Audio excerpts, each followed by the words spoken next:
अल्लाह से हमेशा दुआ करो कि अल्लाह हमेशा मुझे देने वाला बनाना, कभी मांगने वाला ना बनाना। हमारे असलाफ मांगने को अपने लिए अंगारा समझते थे, भले भूखे रह जाएं मगर हाथ ना फैलाएं। तो अल्लाह करे कि ये खुददारी हमें भी नसीब हो जाए। आज बहुत सारे लोग जो है इस खुददारी की चादर को उतार कर लोगों के सामने हाथ फैलाने चले जाते हैं। एक बात मेरी याद रखिएगा, जो हाथ मांगने वाला बनता है ना, हमने देखा फिर वो मांगने वाला ही रह जाता है। मांगने वाला हाथ पर बढ़ाना, मांगना है ना, मांगो अल्लाह से, मांगो अल्लाह के नबी की बारगाह में अर्ज करो कि या अल्लाह अपने नबी के वास्ते मुझे अता कर दे। रो रो के अल्लाह की बारगाह में मांगो ना। जिसने सारे जहान को देना है उससे मांगो।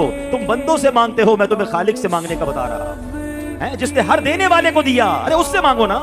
दुनिया वाले पता है कैसे, अब एक बार मांगे दे भी देंगे, दूसरी बार मांगे यार अभी थोड़े दिनों पहले ही तो ले गए थे, कुछ ना कुछ जुमला भी कहेंगे, चलो फिर शायद कोई दोस्त दे दे। तीसरी बार मांगो, कहते हैं यार इसकी तो आदत हो गई है मांगने की, लगता है। चौथी बार आपका मोबाइल ही ब्लॉक हो जाएगा। ये है दुनिया। अल्लाह की शान देखो, जो जितना मांगता है अल्लाह उससे उतना पसंद फरमाता है।